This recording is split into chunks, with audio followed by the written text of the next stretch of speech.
الحمد لله الحمد لله الكبير المتعال. الحمد لله الذي لا شريك له في الذات والصفات، والصلاة والسلام على سيد الأنبياء والمرسلين وعلى آله وأصحابه الطيبين الطاهرات. أما بعد فأعوذ بالله من الشيطان الرجيم. بسم الله الرحمن الرحيم. قال الله تبارك وتعالى في كلامه المجيد والفرقان الحميد: ولا تكونوا كالتي نقضت غزلها من بعد قوة أنكاثا تتخذون أيمانكم دخلا بينكم أن تكون أمة هي أربى من أمة إنما يبلوكم الله به وليبينن لكم يوم القيامة ما كنتم فيه تختلفون. وقال تعالى في مقام آخر: من عمل صالحا من ذكر أو أنثى وهو مؤمن فلنحيينه حياة طيبة ولنجزينهم أجرهم بأحسن ما كانوا يعملون. وقال تعالى: إن الذين قالوا ربنا الله ثم استقاموا تتنزل عليهم الملائكة ألا تخافوا ولا تحزنوا وأبشروا بالجنة التي كنتم توعدون. وعن سفيان بن عبد الله الثقفي رضي الله عنه قال: قلت يا رسول الله قل لي في الإسلام قولا لا أسأل عنه أحدا بعدك. قال: قل آمنت بالله ثم استقم. رواه الإمام الهمام المسلم في صحيحه. صدق الله وصدق رسوله النبي الأمي الهاشمي الكريم، ونحن على ذلك لمن الشاهدين والشاكرين، والحمد لله رب العالمين. اللهم صل على محمد وعلى آل محمد كما صليت على إبراهيم وعلى آل إبراهيم إنك حميد مجيد. اللهم بارك على محمد وعلى آل محمد كما باركت على إبراهيم وعلى آل إبراهيم إنك حميد مجيد. محترم سامعین و سامعات، رمضان المبارک کے گزرنے کے بعد یہ پہلا جمعہ ہے۔ اللہ رب العزت کا جتنا شکر ادا کیا جائے کم ہے کہ اس ذات نے وہ رمضان المبارک کا مہینہ جس کے لیے رسول اللہ صلی اللہ علیہ وسلم مہینوں پہلے دعائیں کیا کرتے تھے، اللہ رب العزت نے ہمیں وہ مہینہ نصیب کیا۔ اس مہینے کے اندر رب العالمین نے مختلف طریقوں سے ہمارے اوپر اپنی رحمتوں کا نزول کیا، ہمیں بہت سے مواقع عطا کیے مختلف عبادات کرنے کے، اور مسلمانان عالم نے اس مبارک مہینے میں مختلف طریقوں سے رب العالمین کی اپنی وسعت کے مطابق عبادات کی۔ اللہ رب العزت تمام مسلمانوں کی عبادات کو شرف قبولیت عطا فرمائے۔ سامعین ذی وقار،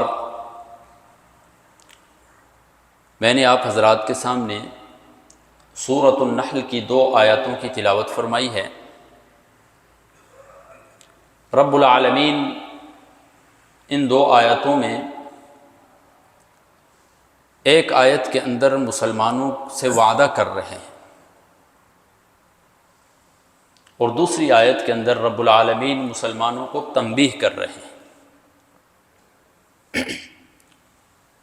مختصر سے انداز میں آپ کو سمجھاؤں گا بات اپنی۔ رب العالمین ایک آیت میں ہمیں تنبیہ کرتے ہیں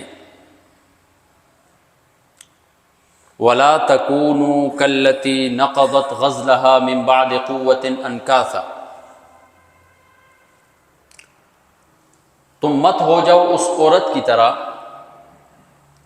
نقضت غزلها، جو اپنے کاتے ہوئے سوت کو توڑ دیتی ہے، کاٹ دیتی ہے، دوبارہ ادھیڑ دیتی ہے، من بعد قوت، اس کے مضبوط ہو جانے کے بعد، انکاسا، ٹکڑے ٹکڑے کر کے۔ امام بخاری کتاب التفسیر کے اندر اس آیت کی بڑی بہترین انداز میں تشریح فرماتے ہیں، اور وہ لکھتے ہیں مکہ کے اندر ایک عورت تھی، مختلف تفاسیر میں اس کا مختلف نام آیا ہے۔ ایک تفسیر میں اس کا نام آیا خرقہ نامی عورت تھی، ذہنی توازن بھی ٹھیک نہیں تھا۔ اس کی یہ عادت تھی کہ وہ چرخے کے اندر سوت کو کاٹتی تھی۔ ہم نے تو نہیں دیکھا ہے، یہ جتنے بزرگ حضرات ہیں انہوں نے دیکھا ہوگا، پہلے زمانے میں چرخہ ہوتا تھا، اس کے ذریعے سوت کو کاتا جاتا تھا، پھر اس سے دھاگا بنتا، پھر کپڑے بنتے، مختلف چیزیں ہوتی تھیں۔ تو وہ عورت اس چرخے کے اندر سوت کو کاٹتی تھی، پورا دن لگایا، سوت کو کاتا، سوت کو مضبوط بنا دیا، اس سے مضبوط ایک دھاگا بنا دیا، رات کو بیٹھ کر اس کو دوبارہ ادھیڑ دیتی تھی۔ یعنی دن بھر اس نے جو محنت کی ہوتی تھی، رات کو اس محنت کے اوپر پانی پھیر دیتی تھی۔ رب العالمین نے اپنے بندوں کو اس مثال کے ذریعے سمجھایا ہے۔ اگرچہ یہاں پر اس عورت کے واقعے کو تشبیہ جو دی ہے وہ کسی اور مسئلے کے ساتھ دی ہے، مشبہ اور مشبہ بھی الگ چیزیں ہیں، لیکن موقع محل کے مطابق یہاں پر بھی اس آیت سے ہمیں سبق ملتا ہے کہ رمضان المبارک کے مہینے میں ہم نے بہت سے اعمال کیے میرے بھائی، ذکر و اذکار کیے، عبادات کی، تلاوتیں کی ہیں، نمازیں پڑھی ہیں، نوافل پڑھے، اللہ کے راستے میں مال خرچ کیا ہے۔ اب یہ موڑ آ چکا ہے کہ ہم اپنی کی ہوئی عبادات کے اوپر پانی نہ پھیریں۔ ہم نے جو عبادات کی تھی رب العالمین کے لیے، اب ہم نے ان کو محفوظ کرنا ہے۔ میرے بھائیو، نیکی کرنا آسان ہے، حج کرنا بھی آسان ہے، زکوٰۃ دینا بھی آسان ہے، اللہ کے راستے میں مختلف کام کرنے آسان ہے، نیکی کرنا مشکل نہیں ہے۔ اس نیکی کو صحیح سلامت میدان محشر میں میزان تک پہنچانا بہت مشکل ہے میرے بھائی۔ ایک چھوٹی سی بھی نیکی ہوگی، اس کو میزان تک پہنچانا بہت مشکل ہے، اس کو بڑی حفاظت کے ساتھ وہاں تک پہنچانا ہے۔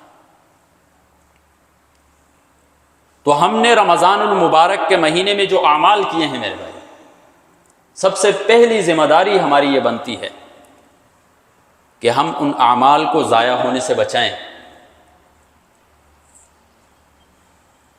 قرآن مجید کا آپ مطالعہ فرمائیں، بہت سی چیزیں ایسی ہیں جن سے اعمال ضائع ہو جاتے ہیں، لیکن ان میں سے ایک چیز ہے شرک، جو انسان کے اعمال کو کھا جاتی ہے۔ اللہ رب العزت محبوب کائنات محمد عربی صلی اللہ علیہ وسلم سے مخاطب ہوتے ہیں اور فرماتے ہیں لئن اشرکت لیحبطن عملک، اے نبی اگر آپ بھی شرک کریں گے تو آپ کے اعمال سارے کے سارا ضائع ہو جائیں گے۔ جب شرک کے ذریعے نبی کے اعمال ضائع ہو سکتے ہیں تو ہماری کیا اوقات ہے میرے بھائی۔ اس وجہ سے پہلا کام یہ ہے کہ ہم نے رمضان المبارک کے مہینے میں جو ٹوٹی پوٹی عبادات کی ہیں ان کو ہم نے شرک کے ذریعے ضائع نہیں کرنا، اپنے آپ کو بچا کر رکھنا ہے، اپنے اعمال کو محفوظ کر کے رکھنا۔ اسی طرح سورۃ الحجرات کی آیت ہے یا ایھا الذین آمنوا لا ترفعوا اصواتکم فوق صوت النبی، ولا تجهروا له بالقول كجهر بعضكم لبعض ان تحبط اعمالكم وانتم لا تشعرون۔ اس آیت سے ہمیں معلوم ہوتا ہے کہ بسا اوقات انسان چھوٹے چھوٹے ایسے گناہ کر دیتا ہے، ایسی بے ادبیاں گستاخیوں کے اندر مبتلا ہو جاتا ہے کہ اس کی وجہ سے انسان کے اعمال ضائع ہو جاتے ہیں، انسان کو پتہ تک نہیں ہوتا۔ انسان سمجھ رہا ہوتا ہے میں اچھے اعمال کر رہا ہوں، انسان اس چھوٹے گناہ کو معمولی سمجھ رہا ہوتا ہے اور کہتا ہے یہ تو معمولی سا گناہ ہے، اس کا کیا ہے، اور حقیقت میں وہی چھوٹا گناہ انسان کی نیکیوں کو کھا رہا ہوتا ہے اور بالآخر انسان کے جو اعمال ہوتے ہیں وہ ضائع ہو جاتے ہیں۔ تو میرے بھائیو، دوستو، بزرگوں، پہلی چیز جو ہم نے رمضان المبارک کے بعد اپنی جو زندگی ہم شروع کر رہے ہیں، اس میں اپنی کی ہوئی عبادات کے اوپر پانی نہیں پھیرنا ہے، ان کے اوپر استقامت کرنی ہے، گناہوں سے بچانا ہے اپنے آپ کو۔ اور دوسری آیت جو میں نے آپ حضرات کے سامنے تلاوت کی، سورۃ النحل کی آیت نمبر 97، من عمل صالحا من ذکر او انثی وهو مؤمن، جس نے نیک عمل کیا چاہے وہ مرد ہے یا عورت، فَلَنُحْيِيَنَّهُ حَيَاةً طَيِّبَةً، ہم اسے ایک بہترین زندگی عطا کریں گے۔ رب العالمین مومنین کے ساتھ وعدہ کر رہے ہیں، نیک اعمال کرنا تمہارا کام ہے، بہترین پاکیزہ زندگی عطا کرنا میرا کام ہے۔ مفسرین لکھتے ہیں حیات طیبہ سے کیا مراد ہے؟ مفسرین لکھتے ہیں حیات طیبہ کا مطلب یہ ہے کہ رب العالمین اس شخص کو دنیا کے اندر اپنی عبادات کی توفیق عطا فرماتا ہے، کبھی وہ نمازیں پڑھ رہا ہے، کبھی وضو کر رہا ہے، کبھی اچھوں کی مجلس میں بیٹھ رہا ہے، اچھے اخلاق اپنا رہا ہے۔ یہ تمام تر چیزیں ایسی ہوتی ہیں کہ جو اس کی پاکیزہ زندگی کے اوپر دلالت کر رہی ہوتی ہے، اس کو پاکیزہ زندگی مل رہی ہوتی ہے۔ تو رب العالمین نے اپنے بندوں کے ساتھ وعدہ کیا، جو اچھے اعمال کرے گا اسے میں پاکیزہ زندگی عطا کروں گا۔ میرے بھائیو، ذرا غور کریں، رمضان المبارک کے اندر بہت سے لوگوں نے اچھے اعمال کیے۔ رمضان المبارک کے اندر مختلف عبادات کی، قیام اللیل کیا۔ تھوڑا سا اگر غور کریں تو رمضان المبارک کے اندر صرف روزہ رکھنا عبادت نہیں ہے، در حقیقت رب العالمین نے اپنے بندوں کو ایک کورس کرایا۔ جس طرح ہم اپنی دنیاوی زندگی میں کوئی بھی کورس کرتے ہیں، ہمیں اس سے کچھ حاصل ہو جاتا ہے، ایک ڈگری ہمیں ملتی ہے، پھر ہم دنیا کے اندر مختلف جگہوں کے اندر اہلیت رکھتے ہیں۔ رب العالمین نے ہمیں ایک کورس کرایا ہے رمضان المبارک کے مہینے، ہماری ایک تربیت کی ہے، ایک پورا مہینہ ہماری تربیت کی۔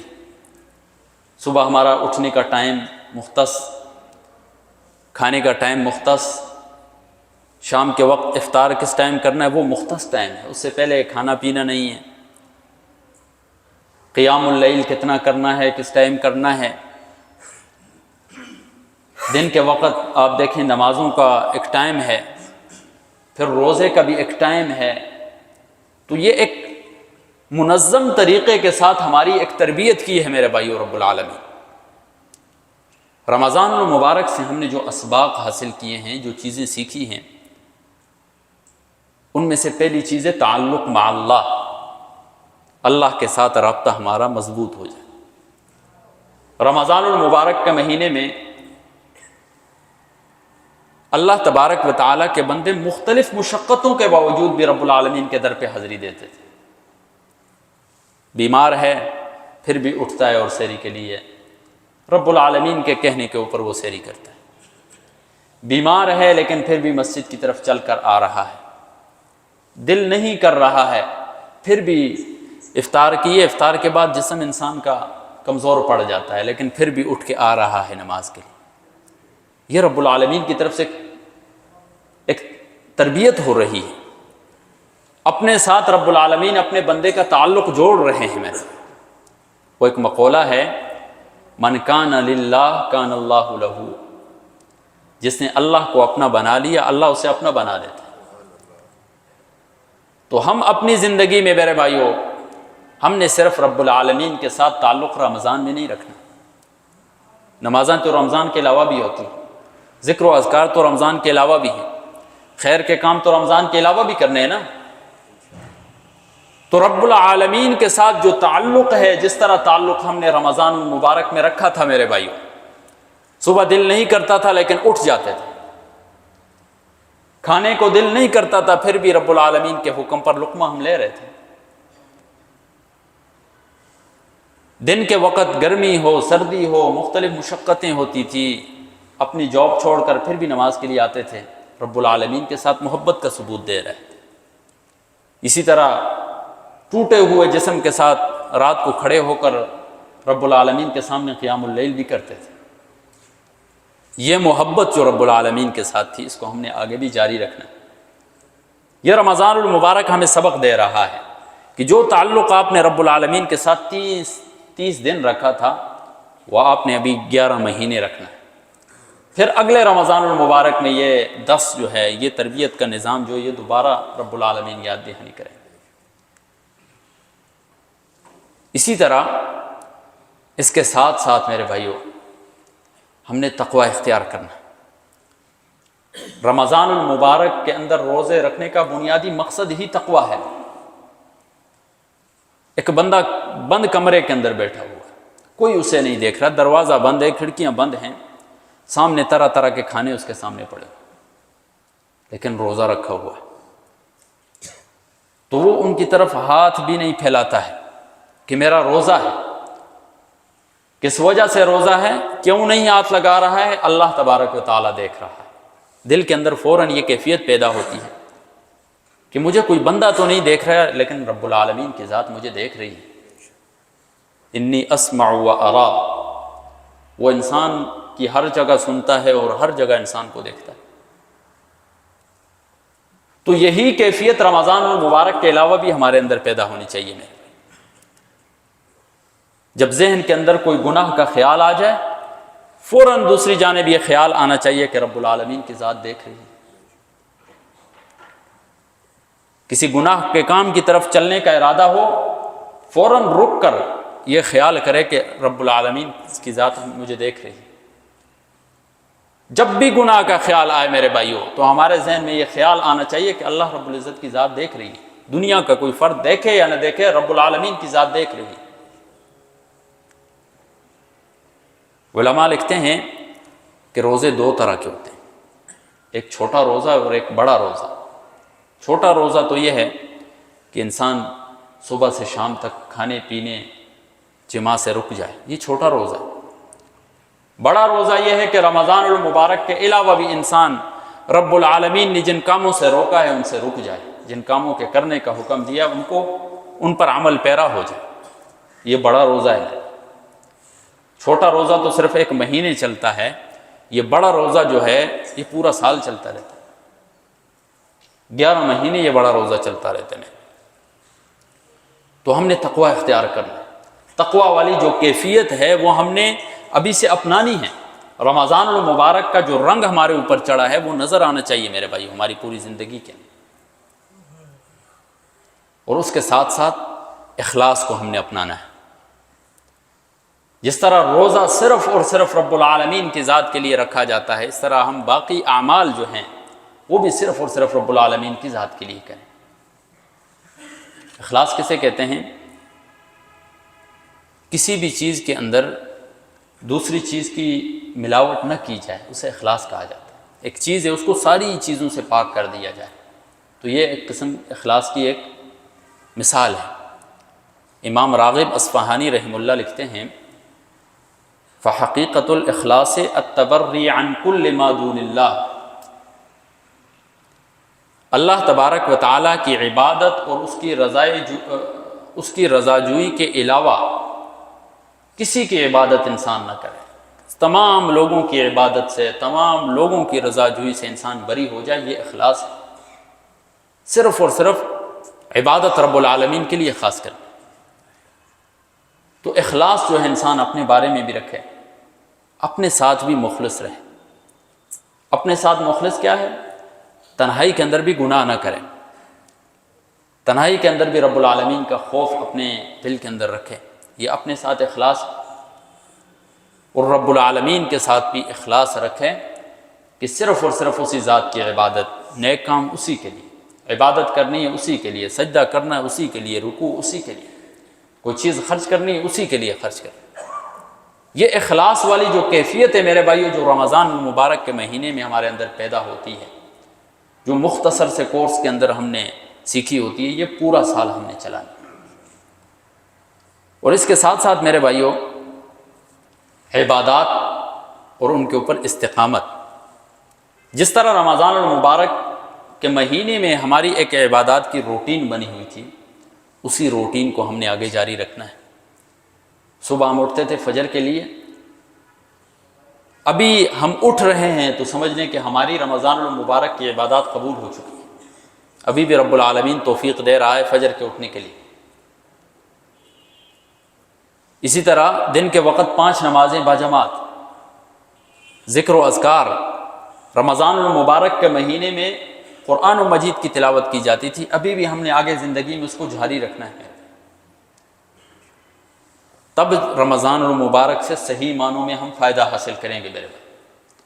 اگر ہم وہ عبادات، وہ ترتیب اس کو ہم چھوڑ دیں تو کوئی فائدہ نہیں ہے۔ رمضان المبارک آیا گزر گیا، وہ تو مبارک مہینہ تھا، لیکن ہم نے اس کی برکتوں سے پھر فائدہ حاصل نہیں کیا، کہ ہر آئے سال ہمارے اندر ترقی نہیں ہو رہی ہے، ہماری پرسنل جو ڈیولپمنٹ ہے وہ نہیں ہو رہی ہے، تو ہم رمضان المبارک سے فائدہ حاصل نہیں کرتے۔ رمضان المبارک کو صرف ہم گزار رہے ہیں۔ اور پھر اس کے اوپر استقامت کی دعا مانگ، استقامت کی کتنی بڑی اہمیت ہے۔ رب العالمین فرماتے ہیں ان الذین قالوا ربنا اللہ، بے شک وہ لوگ جنہوں نے کہا کہ اللہ ہمارا رب ہے، ثم استقاموا، پھر اس پر وہ قائم و دائم رہے، تتنزل علیہم الملائکہ، فرشتے آسمان سے ان کے اوپر اترتے اور ان کے لیے خوشخبریاں ہوتی ہیں، اللہ تخافوا ولا تحزنوا وابشروا بالجنہ، ان کو جنت کی خوشخبری دے دو۔ استقامت میرے، رسول اللہ صلی اللہ علیہ وسلم کی خدمت میں ایک صحابی حاضر ہوئے، مسلم شریف کی روایت ہے، فرمایا یا رسول اللہ مجھے کوئی ایسا عمل بتا دیجئے کہ اس عمل کے کرنے کے بعد مجھے کسی اور چیز کی ضرورت نہ ہو۔ رسول اللہ صلی اللہ علیہ وسلم نے فرمایا قل آمنت باللہ ثم استقم، کہو کہ میں اللہ پر ایمان لایا، پھر اس پر قائم و دائم رہو۔ تو میرے بھائیو، اعمال ہم نے کیے، عبادات ہم نے کی ہیں، ابھی ہم نے ان کے اوپر قائم و دائم رہنا ہے، پورا سال ان عبادات کو ہم نے کرنا ہے، اور ساتھ ساتھ استقامت کی دعائیں مانگنی ہے رب العالمین سے۔ ربنا لا تزغ قلوبنا بعد اذ ہدیتنا، یا اللہ ہمارا دل تو بنجر تھا، آپ نے رمضان المبارک کے مہینے میں طرح طرح سے رحمتیں برسا کر ہمارے دل کو زندہ کیا، لا تزغ قلوبنا، ہمارے دل کو مت پھیر۔ اسی طرح ربنا افرغ علینا صبرا، یا اللہ ہمارے اوپر صبر کو انڈھیل دینا، وثبت اقدامنا، ہمارے قدموں کو ثابت رکھنا۔ اسی طرح مختلف احادیث کے اندر بھی مختلف دعائیں آئیں ہیں، یا مقلب القلوب ثبت قلبی علی دینک، یہ دلوں کو پھیرنے والی ذات میرے دل کو ثابت قدم رکھ۔ تو مختلف ہم نے دعائیں مانگنی ہیں ثابت قدمی کے لیے، کہ یا اللہ جس طرح تو نے رمضان المبارک کے مہینے میں ہمیں عبادات کی توفیق دی تھی، ابھی بھی اس پر ہمیں قائم و دائم رکھ۔ اس کے ساتھ ساتھ میرے بھائیو، انفاق فی سبیل اللہ، رمضان المبارک کے مہینے میں جس طرح ہم رب العالمین کے راستے میں خرچ کرتے ہیں، تو پوری زندگی ہم اپنا ایک اصول بنا لیں، اپنی استطاعت کے مطابق ہم نے رب العالمین کے راستے میں خرچ کرنا، تھوڑا ہو زیادہ ہو، رب العالمین کے راستے میں ہم نے خرچ کرنا ہے اس کو۔ اور اسی طرح ساتھ ساتھ ہم نے دوسروں کا سہارا بننا ہے۔ رمضان المبارک کے مہینے میں آپ نے مشاہدہ کیا ہوگا کہ ساتھ پڑوسی کے پاس کھانا جا رہا ہے، کبھی اس کو افطاری دی جا رہی ہے، کبھی کسی غریب کو کپڑے دیے جا رہے ہیں، تو رب العالمین نے رمضان المبارک کے مہینے میں ایک مشق کرائی. وہ لوگ جنہیں رب العالمین نے اپنی نعمتوں سے مالا مال کیا ہے، ان کی مشق کیسے کراتے ہیں رب العالمین؟ روزے کی حالت میں انہیں بھوکا رکھا گیا تاکہ ان کے دل کے اندر احساس پیدا ہو جائے کہ بھوک کیا ہوتی ہے، بھوک کی تکلیف کیا ہوتی ہے، پیاس کی تکلیف کیا ہوتی ہے. پہلے اس کے دل میں احساس پیدا کیا گیا، پھر صدقۃ الفطر کی صورت میں اس کے اوپر لازم کر دیا کہ اب غریب کے اوپر خرچ کر. پہلے تیرے دل میں احساس پیدا ہو گیا، اب خرچ کر. اب خرچ کرنے میں جو مزہ آئے گا وہ بغیر محسوس کیے نہیں آتا ہے. دوسروں کا سہارا بننا میرے بھائی، جس طرح رمضان المبارک کے مہینے میں ہم دوسروں کا سہارا بنتے ہیں، اسی طرح پورا سال جو ہے ہم دوسروں کا سہارا بنیں. مرنے کے بعد چارپائی کو تو 4 کندھے دیے جاتے ہیں، لیکن ان 4 کندھے دینے سے بہتر ہے وہ بھی ٹھیک ہے، لیکن اس سے بہتر یہ ہے کہ آپ اس کی زندگی میں کسی کو 1 کندھا میسر کر دیں. زندگی کے اندر اپنا 1 کندھا کسی کو میسر کر دیں، وہ 4 کندھے دینے سے بہتر ہے مرنے کے بعد. زندگی کے اندر تو اس کو برا بلا بھی کہا جاتا ہے، اس کو للکارا بھی جاتا ہے، اس کے ساتھ تعلقات ختم کر دیے جاتے ہیں، اس کے ساتھ مقابلے کیے جاتے ہیں. جب وہ فوت ہو جاتا ہے پھر اس کے جنازے کے اوپر آ کر رویا بھی جاتا ہے، آنسو بھی بہائے جاتے ہیں، اس پر پیسے بھی لٹائے جاتے ہیں، اپنا سارا کچھ تن من دھن قربان کر دیا جاتا ہے. لیکن پھر کیا فائدہ؟ جب وہ زندہ تھا، اس کو جب ضرورت تھی تب خرچ کرنے کی، تب سہارا بننا تھا نا. تب تو ہم اس سے منہ موڑ دیتے ہیں، لیکن جب وہ اس دنیا سے رخصت ہو جاتا ہے تو ہم پھر اس کا سہارا بننے کی کوشش کریں. تو میرے بھائیوں، دوستوں، بزرگوں، زندگی کے اندر زندوں کا سہارا بنیے. اپنے پڑوسیوں میں دیکھیں، کوئی غریب ہے، کوئی نادار ہے، اپنی استطاعت کے مطابق اس کی کفالت اپنے ذمہ لے لیجیے. زندگی میں آپ چل رہے ہیں، رب العالمین نے آپ کو طاقت دی ہے، اس پر شکر ادا کریں اور ساتھ اپنے پڑوسی کو ساتھ لے کر چلیں. اس طرح اجتماعیت پیدا ہو، اس طرح ایک اسلامی معاشرہ تشکیل ہوگا میرے بھائی، اس طرح محبتیں پیدا ہوں گی مسلمانوں کے اندر. رب العالمین سے دعا ہے کہ رب العالمین مجھے اور پھر ہم سب کو اس پر عمل کرنے